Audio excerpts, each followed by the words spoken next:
செவ்வாய் இருப்பது பெரிய ஏற்றம். எல்லா விதமான முயற்சியிலையும் உங்களுக்கு வெற்றி. ஏற்கனவே உங்களுடைய முயற்சி அபரிமிதமான முயற்சியாக இருக்கும். இப்போ பார்த்தோம்னா முயற்சிகள் எல்லாவற்றிலையும் வெற்றி அடையக்கூடிய வாய்ப்புகள் உண்டு. எந்த முயற்சியாக இருந்தாலும் அசுரத்தனமாக முயற்சி இருக்கும். அதாவது தூக்கம் இல்லாமல் கூட நீங்கள் அதை முயற்சி செஞ்சு வெற்றி பெறக்கூடிய வாய்ப்புகள் உண்டு. மொத்தத்தில் பார்க்கும்பொழுது இந்த மாதம் துளாராசிக்காரர்களுக்கு பெரிய ஏற்றத்தை கொடுக்கும். உடல் நிலையில் நல்ல ஒரு ஏற்றம் இருக்கும். நினைத்த காரியங்களை சாதிக்கக்கூடிய வாக்குவன்மை வரும். நினைத்த காரியங்கள் நல்ல ஒரு தீவிரமான பிளான் போட்டு வெற்றி அடையக்கூடிய வாய்ப்புகள் நிச்சயமாக உண்டு. 2ஆம் இடம் வலுப்பெற்று போகிறதுனால பணம் நிச்சயமாக வரக்கூடிய வாய்ப்புகள் உண்டு. தனஸ்தான அதிபதி தனகாரகன் தனஸ்தான அதிபதியையும் பார்க்கறதுனால பண வரவிற்கு பஞ்சம் இருக்காது. குடும்பத்தில் நல்ல ஒரு ஏற்றம் இருக்கக்கூடிய காலகட்டம். முயற்சிகள் எல்லாமே வெற்றி பெறும். பதவி புகழந்தஸ்து கௌரவம் உண்டாகும்.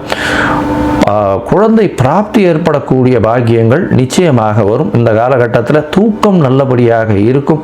உங்களுடைய முயற்சிகள் வெற்றி பெறக்கூடிய வாய்ப்புகள் நிச்சயமாக இருக்கும். தொழிலில் பெரிய மேன்மை இருக்கக்கூடிய காலகட்டமாக இருக்கும்.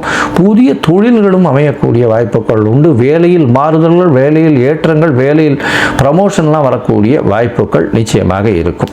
இந்த காலகட்டத்தில் உங்களுடைய முயற்சிகளை சில நேரம் தள்ளி போடுறது, சில நாட்கள் தள்ளி போடுறது நல்லதுன்னு சொல்கிறோம். அந்த சில நாட்கள் சந்திராஷ்டம நாட்கள். 8ஆம் இடத்துல சந்திர பகவான் மறையக்கூடிய காலகட்டத்தை சந்திராஷ்டமம்னு சொல்கிறோம். இந்த சந்திராஷ்டம காலகட்டத்தில் புதிய முயற்சி வேண்டாம். வெளியூர் வெளிமாநில பிரயாணம் வேண்டாம். ஒருவேளை பண்ண வேண்டி இருந்ததேயானால் சந்திரனுக்கு உண்டான எளிய பரிகாரம் அருகில் இருக்கக்கூடிய அதாவது கோசாலைக்கு போங்க. உங்களால் முடிஞ்ச அகத்திக்கட்டு கீரை ஏதாவது வாங்கி கொடுங்க. நிச்சயமாக சந்திரனுக்கு உண்டான பரிகாரமாக இருக்கும். இந்த மாதம் பார்த்தலையானால் உங்களுக்கு சந்திராஷ்டமம் வரக்கூடிய நாட்கள் 3/12/2025 5/12/2025 வரலும் உண்டான காலகட்டம். சரி, இந்த மாதம் நீங்கள் அருகில் இருக்கக்கூடிய அதாவது வரதராஜன் போய் சேவிச்சுட்டு வாங்க. வரதராஜ பெருமாளை போய் சேவிச்சுட்டு வாங்க. நல்ல ஒரு ஏற்றம் கிடைக்கும். ட்ரை ஃப்ரூட்ஸ் வாங்கிட்டு போங்க. அதுவும் பாதாம் வாங்கிட்டு போங்க. நல்ல ஒரு ஏற்றம் நிச்சயமாக உங்கள் வாழ்வில் வளரும்.